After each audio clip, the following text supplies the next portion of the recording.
मुगल वंश के पतन के कारण के बारे में व्याख्या करने के लिए उपस्थित हूँ। मुझे उम्मीद है कि इस टॉपिक पर मेरे व्याख्यान के द्वारा आपको बहुत ज़्यादा मदद मिलेगी। MPPSC के एग्जामिनेशन के मेंस में यह एक महत्वपूर्ण प्रश्न है और जिसका जवाब आपको देना होगा। तो मैं यह लेक्चर शुरू करता हूँ।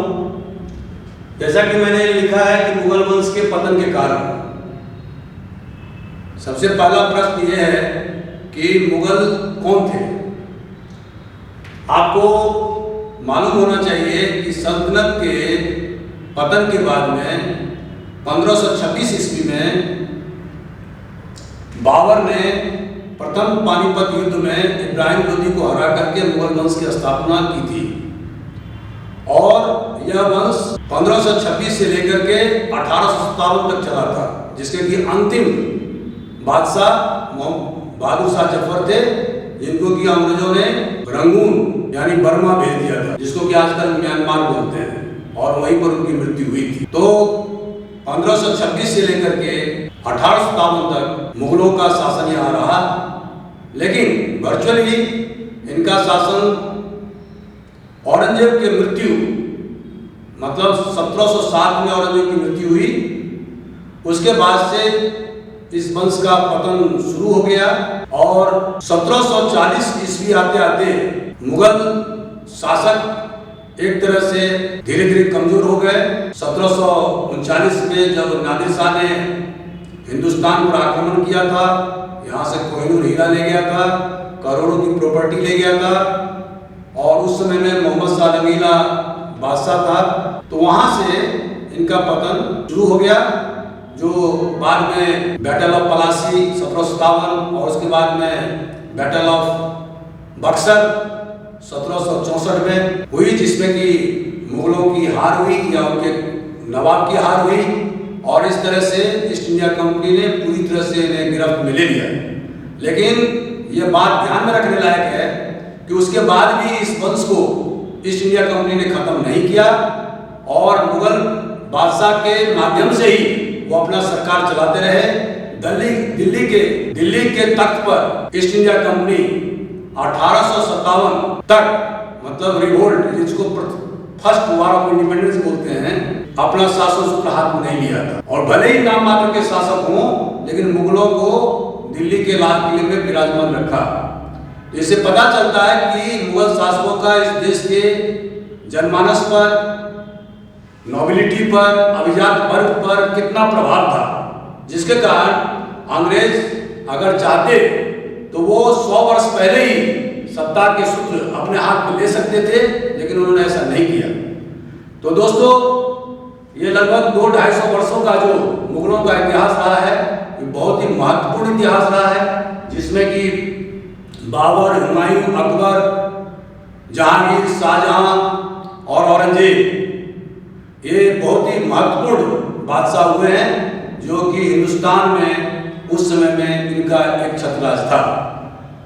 बाबर का जो समय था वो बहुत कम पीरियड का था, और हुमायूं को हार का मुंह देखना पड़ा था, और उसे 1541 में उसे यहाँ से हिंदुस्तान से भाग जाना पड़ा था। शेरशाह ने उन्हें हरा दिया था, और लगभग 5 साल के लिए शेरशाह भी इस बीच में हिंदुस्तान का बादशाह रहा था। लेकिन उनके असमय की मृत्यु के कारण फिर हुमायूं ने हिंदुस्तान पर कब्जा किया, और उसके बाद सेकंड जो पानीपत का युद्ध हुआ 1556 में, उसमें मुगलों की वंश की पुनः स्थापना हुई, और अकबर डिफेक्टो और डीज्यू, माने नाम मात्र का ही नहीं बल्कि वास्तविक बादशाह हिंदुस्तान में हुआ। तो दोस्तों, मैं ये बताना चाहता हूँ कि मुगल कौन थे। ये थोड़ा सा जानना जरूरी है कि मुगल कौन थे। यदि आप मुसलमानों के बारे में जानेंगे तो देखेंगे कि हिंदुस्तान में मुसलमान 2 प्रकार के हैं। एक शरीफ मुसलमान, जिसको कि आप अभिजात मुसलमान कह सकते हैं, और एक एलाफ मुसलमान, जिसको कि आम मुसलमान कह सकते हैं। ये आम जन मुसलमान जो हैं वो अधिकांशतः कन्वर्ट मुसलमान हैं। अबजात मुसलमान अर्थात शरीफ मुसलमान में 4 महत्वपूर्ण लोग बिरादरी आती है। पहला है सैयद,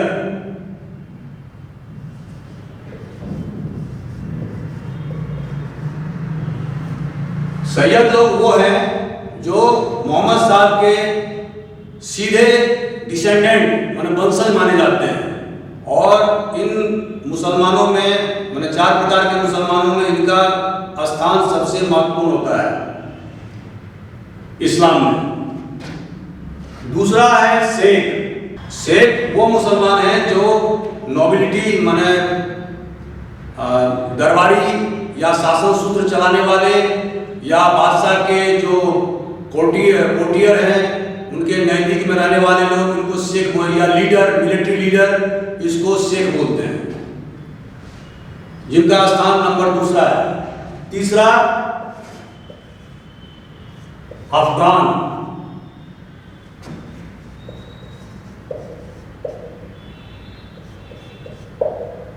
और पठान।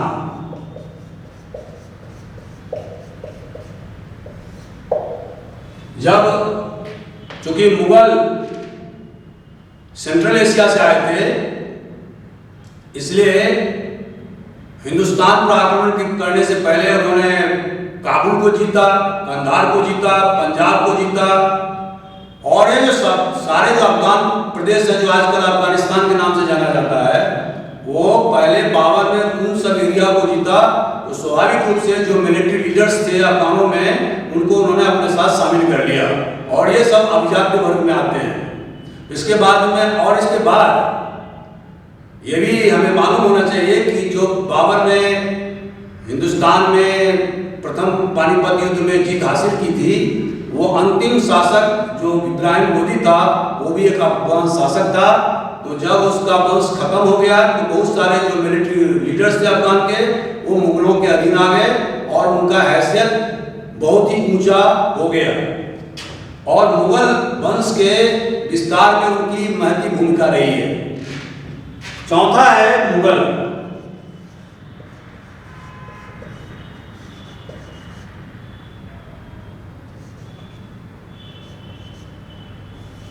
ये मुगल जिसके बारे में अभी मैं बात करने जा रहा हूं, ये सेंट्रल एशिया के रहने वाले हैं और चंगेज खां के वंशज भी माने जाते हैं। जैसे कि जो मुगल वंश के प्रथम शासक बाबर सेंट्रल एशिया के एक छोटे से प्रदेश फरगना का पहले शासक था।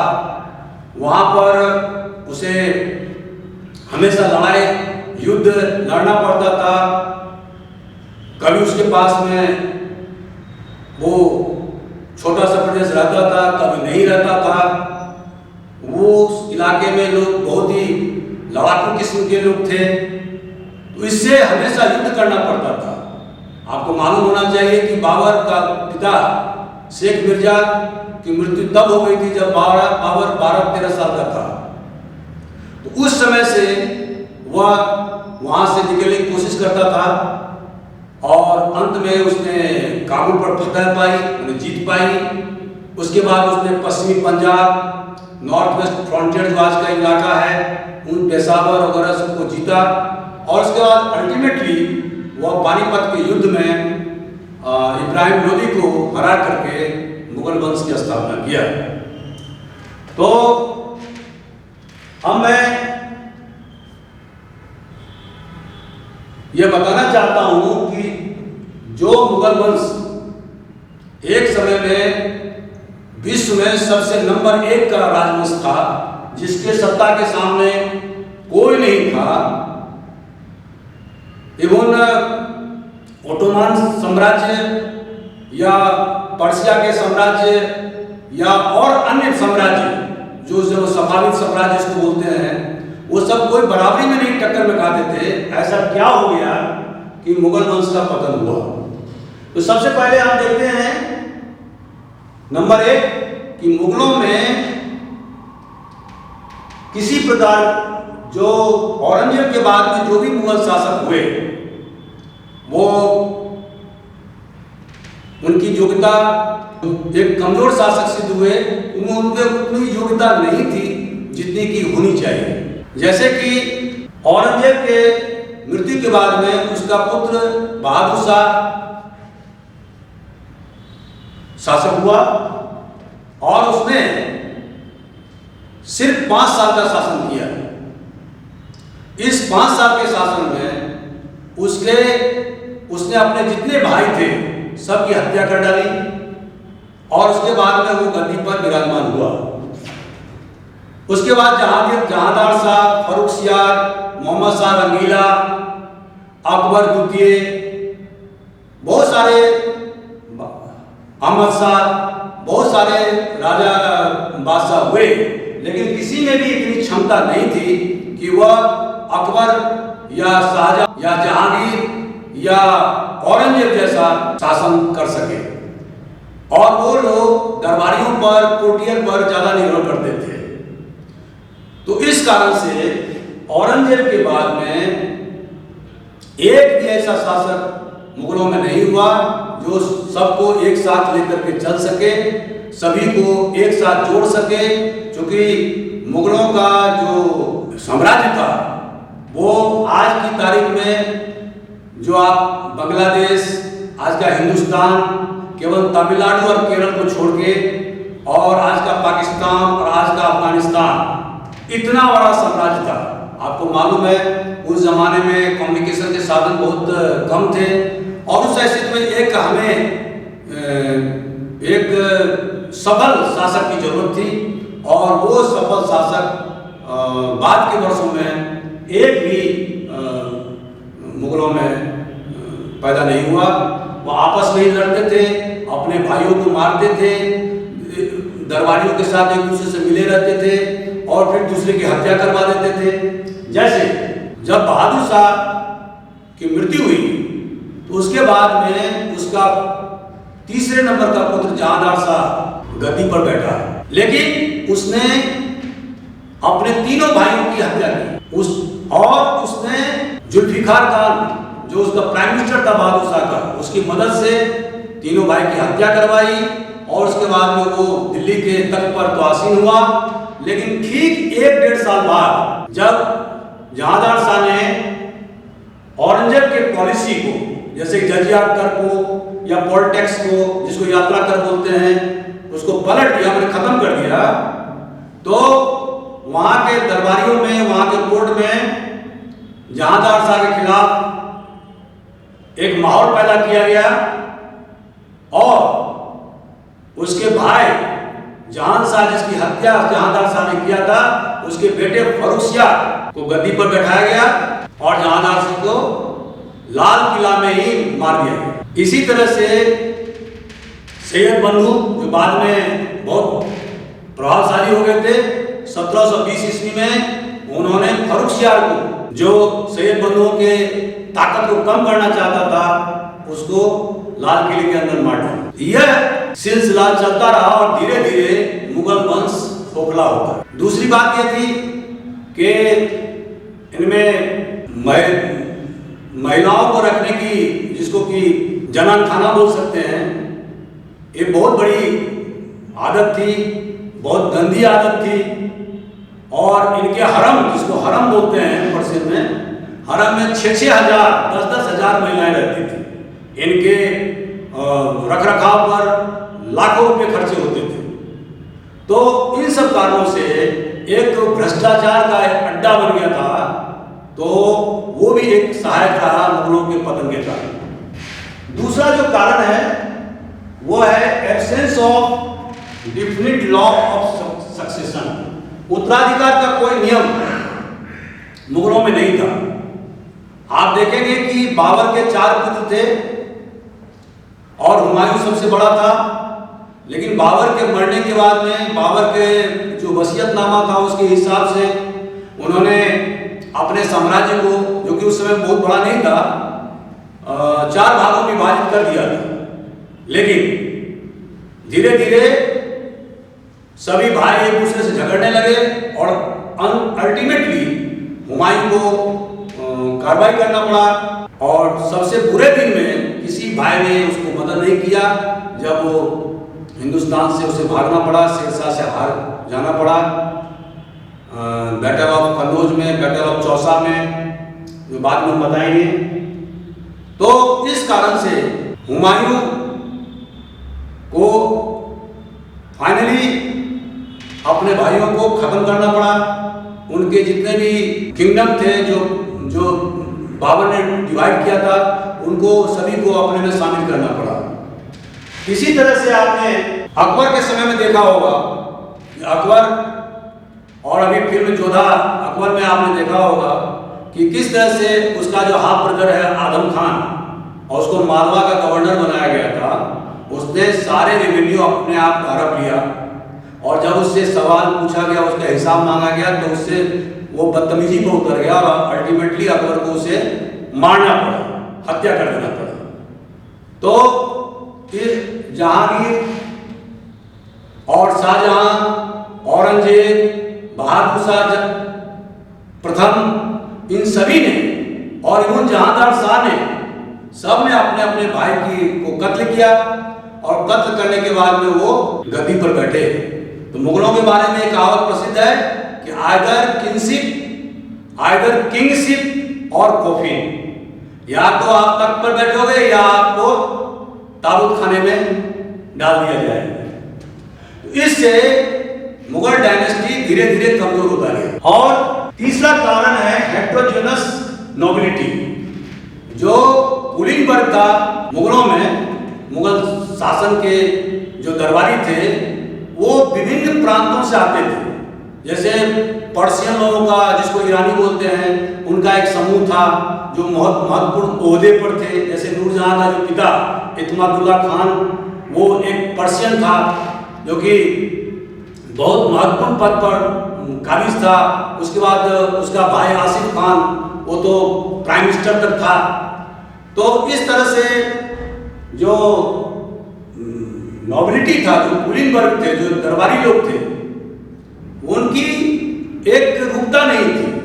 कुछ लोग पर्शियन थे, कुछ अफगानी थे, कुछ राजपूतों का एक अपना रूप था। मुगलों के जो बादशाह के जो रिलेशन वाले थे, उनके अपने गुट थे। वे आपस में झगड़ते रहते थे, एक दूसरे को नीचा दिखाने का प्रयास करते थे। एवं मुसलमानों में जो शिया लोग थे और सुन्नी, उनके बीच में भी आपस में टकराव होता था नोबल्स में। तो इस कारण से राजवंश धीरे धीरे कमजोर पड़ गया। और जैसे कि मैंने अभी बताया कि जो जहांदार शाह, जो तीसरे नंबर का पुत्र था बहादुर शाह प्रथम का, उसने प्राइम मिनिस्टर जुल्फिकार खान की मदद से अपने तीनों भाई की हत्या की। जब तक मुगल बादशाह मजबूत रहे, स्ट्रांग रहे, तब तक जो नोबल्स थे वो पर्दे के पीछे काम करते थे। हालांकि तभी वो षड्यंत्र करते थे। लेकिन जब बादशाह कमजोर होने लगा आगामी वर्षों में, तो वो सामने आ गए। और जैसे सैयद बंधुओं ने तो एक समय ऐसा धमाल मचा दिया कि वो जिसको चाहे उसको बादशाह बना देता था। 1720 ईस्वी में फर्रुखसियार के मारने के बाद में तो वो तुरंत 3 बादशाहों को नियुक्त किया। और अंतिम बार उसने बाद में उसने मोहम्मद शाह रंगीला को फिर स्थापित किया, जो 1720 से लेकर के 1746 तक, जब तक वो जिंदा रहा, तब तक हिंदुस्तान का बादशाह रहा। दोस्तों, चौथा कारण है vast expansion of empire which was difficult to control. आप देखेंगे कि जो मुगल का साम्राज्य था, वो अफगानिस्तान से लेकर बांग्लादेश तक फैला हुआ था। और दक्षिण में केवल तमिलनाडु, आज के तमिलनाडु को छोड़ के, केरल को छोड़कर के सारा इलाका जो उसके अधीन था। उस जमाने में जब ट्रांसपोर्ट की सुविधा नहीं थी, कम्युनिकेशन की सुविधा नहीं थे, इतने बड़े साम्राज्य को नियंत्रित करना बिना सिस्टम के नहीं हो सकता था। और अगर इस सिस्टम में बादशाह मजबूत ना हो, तो फिर उस वास्ट एम्पायर को कंट्रोल करना, इसमें विस्तृत साम्राज्य को नियंत्रित करना किसी के बूते की बात नहीं है। इसीलिए आपने पढ़ा होगा कि इब्न शाहजहां, जिसको कि कांधार को कैप्चर करने के लिए भेजा गया था, वो भी कैप्चर नहीं कर पाया और फेल हो गया, जो कि आज के ईरान से लगता हुआ प्रदेश है। तो इतने बड़े साम्राज्य को स्थापित करने के लिए एक सिस्टम की जरूरत है, और ये सिस्टम मुगलों ने स्थापित नहीं किया। उन्होंने कोई चाइना की तरह उन्होंने कोई सिविल सर्विसेज शुरू नहीं किया, जिससे कि जगह जगह उनके अधिकारी नियुक्त होते और उसको माध्यम से अपने आप को नियंत्रित करते। होता यह था कि अगर कोई इलाका, सुदूरवर्ती इलाका, अगर वहां का शासक विद्रोह कर दे तो फिर उसको नियंत्रित कर पाना बड़ा मुश्किल हो जाता था। पूरे सल्तनत काल में आपने देखा होगा कि बंगाल हमेशा विद्रोह करता था। उसका कारण यह था कि दिल्ली से बंगाल की दूरी बहुत ज़्यादा थी और वहाँ धन धान्य, मैंने सबसे रिचेस्ट प्रोविंस उस जमाने में बंगाल हुआ करता था। तो जो वहाँ का नवाब या वहाँ का गवर्नर बहुत ज़्यादा रेवेन्यू कार्ड, वो बहुत आर्थिक रूप से बहुत मजबूत हो जाता था और फिर वो दिल्ली को चैलेंज करने लगता था। कभी कभी वो स्वतंत्र हो जाता था, कभी कभी फिर पुनः यहाँ से सेना भेजने के बाद फिर उसे नियंत्रित किया जाता था। दोस्तों, इसीलिए ये जो विशाल साम्राज्य है उसको नियंत्रित करना बिना सिस्टम का बहुत मुश्किल काम था। और इसीलिए आपने देखा होगा कि धीरे धीरे करके एक एक करके इसके जो राज्य थे वो हटते गए। पहले अफगानिस्तान हटे, उसका पश्चिम पंजाब हटे, बंगाल हटे, दक्षिण का इलाका डेक्कान भी निजामुल मुल्क के अधीन, वहाँ से विद्रोह करके अलग साम्राज्य की स्थापना कर लिया। मैसूर ने कर लिया और राजपूताना के जो राजपूत शासक थे उन्होंने भी अपने कर लिया। गुजरात में भी अलग हो गए। इस तरह से धीरे धीरे जो है ना, जो मुगल साम्राज्य था वो विखंडित होता चला गया। Revolt of Rajput, Jat, Sikh, Marathas due to religious policy of Aurangzeb. दोस्तों, जैसे कि आपको मालूम है कि अकबर ने जो धार्मिक नीति शुरू किया था उसका मकसद था कि हिंदू मुसलमान के सामाजिक और धार्मिक मतभेदों को भुला करके उनको एक विचारधारा में शामिल करने की। चूंकि मुगल विदेशी थे, उन्होंने अपने आप को इंडियनाइज करने के लिए और यहाँ के बहुसंख्यक पॉपुलेशन जो कि हिंदू थे उनसे अपने आप को एकात्म स्थापित करने के लिए उन्होंने राजपूत पॉलिसी अख्तियार किया था, जिसके तहत में उन्होंने राजपूताना के जैसे जोधपुर, अंबर या जयपुर, इन सब राजवंशों के बेटियों के साथ में अपने राजकुमारों और स्वतः खुद शादी किया था, जिससे कि उन दोनों राजवंशों में गुडविल की स्थापना हो सके, वो एक दूसरे को स्वीकार कर सके। रिलीजियस पॉलिसी में, धार्मिक पॉलिसी में भी उन्होंने जो किसी प्रकार का जो भेदभाव था हिंदू और मुसलमानों के बीच में, उसको उन्होंने समाप्त कर दिया था। क्योंकि ट्रेड पॉलिसी के तहत में मुसलमान को भी उतना ही टैक्स देना पड़ता जितना हिंदुओं को। लेकिन औरंगजेब ने जस्ट इसके अपोजिट कर दिया। उन्होंने बादशाह बनने के बाद में सबसे पहले उन्होंने जजिया टैक्स लगाया। जजिया कोई ज्यादा नॉमिनल टैक्स होता था, जो कि गैर मुस्लिमों पर टैक्स लगाया जाता था। जैसे कि इस्लाम के प्रारंभिक दिनों में मदीना के शासक, मुसलमान शासक द्वारा जो उनके एरिया में जो ज्यूज माने यहूदी या क्रिश्चियन माने ईसाई लोग रहते थे उन पर टैक्स लगाते थे।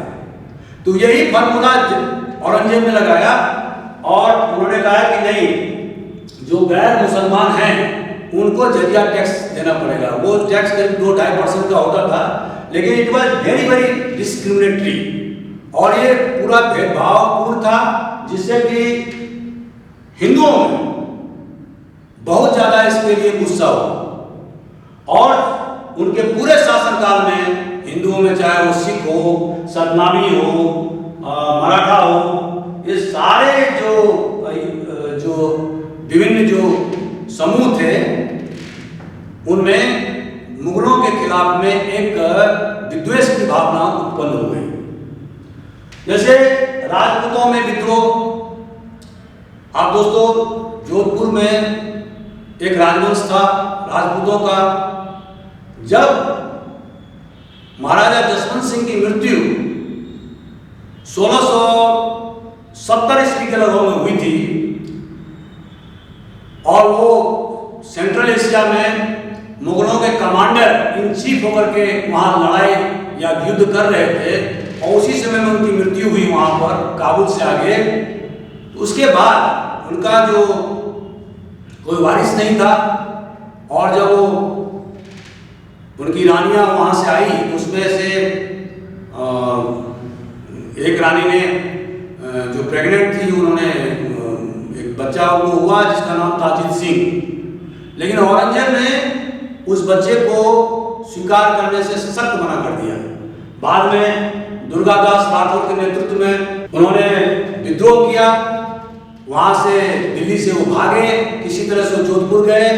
बहुत दिनों तक जोधपुर में संघर्ष चल रहा है। जोधपुर को औरंगजेब ने अपने राज्य में मिला लिया था। ये बात जो राठौर राजपूत थे वो बर्दाश्त नहीं कर पाते थे, उन्होंने युद्ध छेड़ दिया था और बहुत दिनों के बाद में औरंगजेब की मृत्यु के बाद अजीत सिंह फाइनली राजा स्वीकार किया है। इसी तरह से जाट मथुरा के आसपास के इलाके का गोकुला जाट जो कि जिन्होंने औरंगजेब की पॉलिसी से या प्रशासनिक पॉलिसी से क्षुब्ध होकर के विद्रोह किया था, उसके बाद उसको औरंगजेब के द्वारा मरवा दिया गया। उसके बाद राजा राम उसका उत्तराधिकारी हुआ, उसको भी मार दिया गया। तो इस तरह से धीरे धीरे जो है जाटों में बगावत की भावना आती गई और अल्टीमेटली औरंगजेब की मृत्यु के बाद में उन्होंने भरतपुर राज्य की स्थापना की और इस तरह से जाट हमेशा के लिए औरंगजेब के खिलाफ हो गए, या ये कहें कि मुगलों के खिलाफ हो गए। इसके बाद में आता है Deccan policy, failure of Deccan policy of Aurangzeb.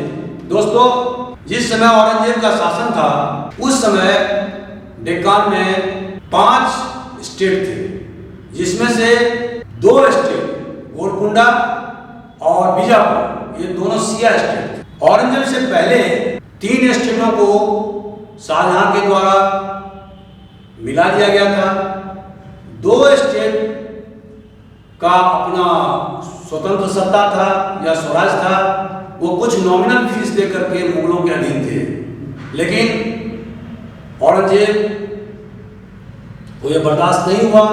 दूसरी बात है कि औरंगजेब कट्टर सुन्नी बादशाह था, तो अपने जीवन के लगभग 25 साल उसने डेक्कान में बिताए और दोनों स्टेट को मिला लिया, बीजापुर को भी, गोलकुंडा को।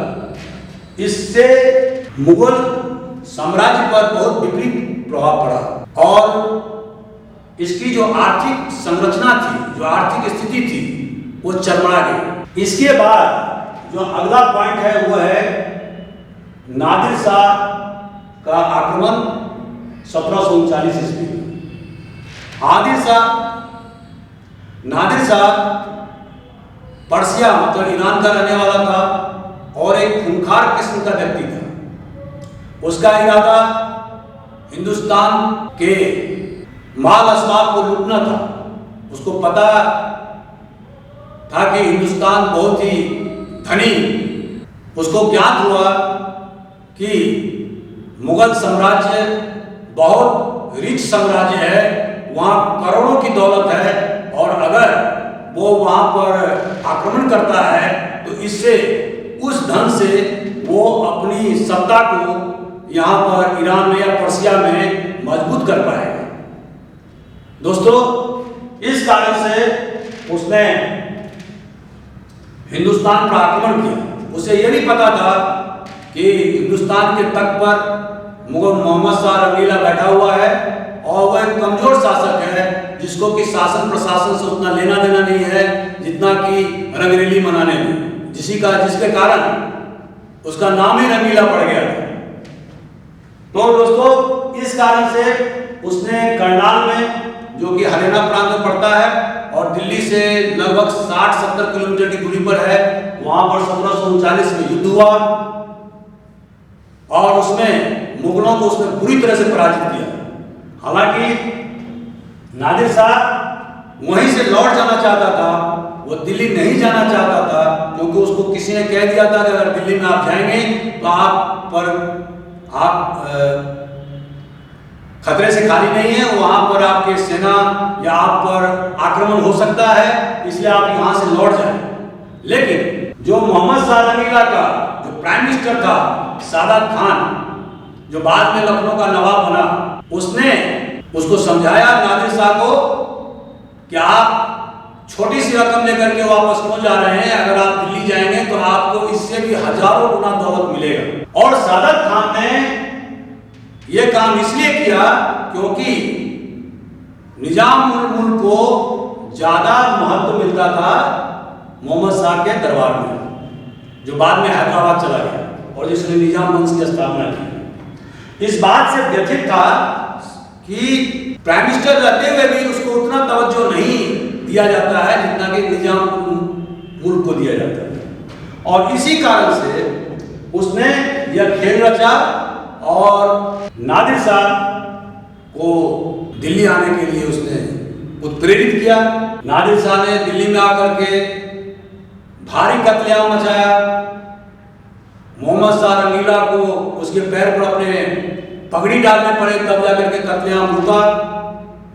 लगभग 1 लाख जनता का कत्ल हुआ था उस समय। और इसके बाद लाखों करोड़ों की प्रॉपर्टी और उसके साथ में कोहिनूर, हीरा, तख्ते ताउस, हजारों हाथी, घोड़े, ये सारा चीज नादिर शाह हिंदुस्तान से लूट करके दिल्ली के से लूट करके ले गया था। इस अटैक ने मुगलों के ताबूत में अंतिम कील ठोक दिया और मुगल उसके बाद से कभी भी अपने पैरों पर खड़े नहीं हो पाए। जो इनकी जो महिमा थी, उनकी जो एक ग्लैमर था, वो समाप्त हो गई। इसके बाद अगला पॉइंट आता है अहमद शाह। दोस्तों जो तीसरे पानीपत का युद्ध हुआ था वो अहमद शाह के द्वारा हुआ था, अहमद शाह अब्दाली, और इसने 1761 में युद्ध किया था पानीपत में मराठाओं के खिलाफ। मराठा के सेनापति सदाशिवराव भाऊ थे। लगभग 1 लाख मराठी लोग मारे गए थे। यह ध्यान देने वाली बात है कि मराठों को कोई भी सपोर्ट जाटों के द्वारा नहीं मिला, राजपूतों के द्वारा नहीं मिला और मराठों ने अकेले युद्ध लड़ा और इस युद्ध ने हिंदुस्तान की कलें खोल दिया।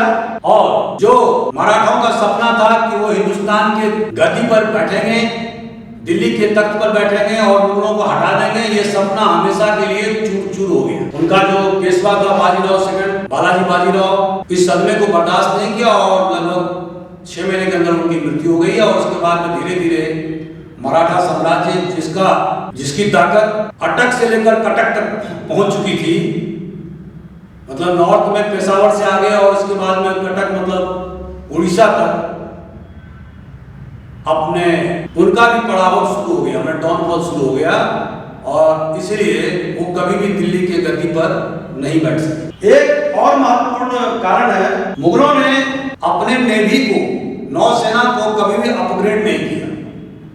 यह ध्यान देने वाली बात है कि शाहजहां के पीरियड में हिंदुस्तान की नेवी अरब सागर में जाती थी, लाल सागर तक जाती थी और व्यापार करती थी।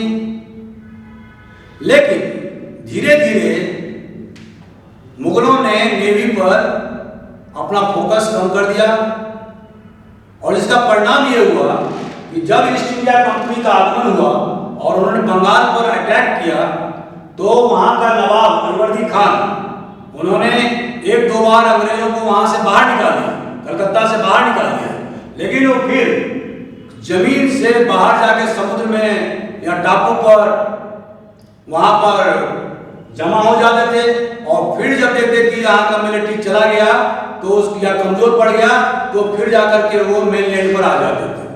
तो इस कदर से चूंकि नेवी, हिंदुस्तान की नेवी पर शाहजहां के बाद में कभी किसी ने कोई ध्यान नहीं दिया, जिसका परिणाम ये हुआ कि जब ईस्ट इंडिया कंपनी की नेवी से उनकी टक्कर हुई तो हिंदुस्तान कभी भी उनके सामने ठहर नहीं पाया और इसके कारण ईस्ट इंडिया कंपनी हिंदुस्तान में अपना पैर पसारने में सफल हो गया। एक और कारण है no strategy to fight against East India Company unitedly. दोस्तों, ईस्ट इंडिया कंपनी ने सबसे पहले बैटल ऑफ पलासी का युद्ध जीता था और बंगाल के नवाब के खिलाफ, जिसका नाम सिराजुद्दौला था, उसके युद्ध क्षेत्र में हार हुई थी। आप सबको मालूम है कि उसके सेनापति मिर्जाफर ने उसके साथ दगाबाजी किया था और एक छोटी सी सेना लगभग 5000 फोर्स थी बैटल ऑफ पलासी में, जिसमें कि सिर्फ 450 अंग्रेज सैनिक थे और बाकी सभी भाड़े के हिंदुस्तानी फौज थे और इन फौजों ने लगभग 1.5 लाख नवाब के फौज को धूर्तता से, चालाकी से और गद्दारी से, सेनापति गद्दारी को हरा दिया था और उसके बाद में उन्होंने ईस्ट इंडिया कंपनी ने अपनी सरकार बंगाल में स्थापित कर दिया। इसके बाद उन्होंने 1764 में आकर के बैटल ऑफ बक्सर में मुगल बादशाह, जो उस समय अहमद शाह था, और अवध का नवाब ने एक साथ युद्ध लड़ा था और अंग्रेजों ने उन्हें परास्त कर दिया, जिसके कारण मुगल पेंशनर बन गए थे। 26 लाख रुपए का पेंशनर बन गया था अहमद शाह और उसके एवज में उन्होंने गंगा यमुना दोआब का जो इलाका था, जो मुगलों के अधीन था, वो सारे लैंड्स ईस्ट इंडिया कंपनी को हैंड ओवर कर दिए। तो इस तरह से जब ईस्ट इंडिया कंपनी ने आक्रमण किया तो जो हिंदुस्तान के राजा रजवाड़े थे, जैसे राजपूताना के राजपूत सरदार लोग या अन्य जो शासक थे उस जमाने में, उन्होंने कोई भी एक संयुक्त रूप से लड़ाई नहीं लड़ी, जिसका परिणाम यह हुआ कि ईस्ट इंडिया कंपनी धीरे धीरे अपना पैर पसारता गया और पूरे हिंदुस्तान पर छा गया। हमारे डिवीजन का यह आलम था कि 1800 अगर महाराजा रंजीत सिंह, जिसने अफगान को दबाया, जिसने बहुत बड़े साम्राज्य की स्थापना पंजाब में की थी, लेकिन उन्होंने भी ईस्ट इंडिया कंपनी के बढ़ते हुए विकास पर या बढ़ते हुए ग्रोथ पर या उनके प्रभाव को उन्होंने ध्यान नहीं दिया। अगर ऐसा होता तो महाराजा रंजीत सिंह एक अकेले शख्स थे जो अंग्रेजों को पराजित कर सकते थे। तो इस तरह से पूरे हिंदुस्तान में किसी प्रकार की कोई यूनिटी नहीं थी और सब अपने अपने अलग तरीके से लड़ रहे थे, जिसके कारण से मुगलों को वो ताकत नहीं मिली और वो एक साथ फाइट नहीं कर सके, जिसके कारण से मुगलों का पतन स्वाभाविक हुआ। एक बात और चीज ध्यान में रखने की बात है, जो कि मैंने लास्ट में लिखा है, जो मुगल की इकोनॉमी थी वो ट्रेडिशनल इकोनॉमी थी, एग्रीकल्चर इकोनॉमी थी, ट्रेड इकोनॉमी थी। लेकिन जब अंग्रेज यहाँ आए तो उसके बाद ना 18वीं शताब्दी में इंग्लैंड में औद्योगिक क्रांति हो चुकी थी और इंडस्ट्रियल रिवॉल्यूशन होने के कारण जो उनका जो माल का पैदावार होता था वो बहुत सस्ते में होता था, जो कि ट्रेडिशनल इकोनॉमी में जो कुटीर उद्योग से जो माल बने होते थे वो उसकी बराबरी के टक्कर में नहीं आ सकते थे। तो इस कारण से अंग्रेज धीरे धीरे शक्तिशाली होते गए। यहाँ क्या व्यापार करते करते इन्होंने अपने आप को बहुत ज्यादा ताकतवर बना लिया और उसके सामने में मुगल या उनके जो नवाब थे वो कहीं टिक नहीं सकते। इन आर्थिक संपन्नताओं को उन्होंने मिलिट्री पावर के रूप में कन्वर्ट किया और ब्रिटेन का जो नेवी था उस जमाने में वो वर्ल्ड का सबसे ज्यादा शक्तिशाली नेवी बन गया था। तो इस कारण से ये सब कुछ महत्वपूर्ण तथ्य हैं जो मैंने आपके सामने में रखा। आप पढ़ें इसको लाइक करें, उसको शेयर करें, इसको सब्सक्राइब करें, तो मुझे काफ़ी प्रसन्नता होगी और अपनी टीम से भी मुझे अवगत करा दें। Thank you very much.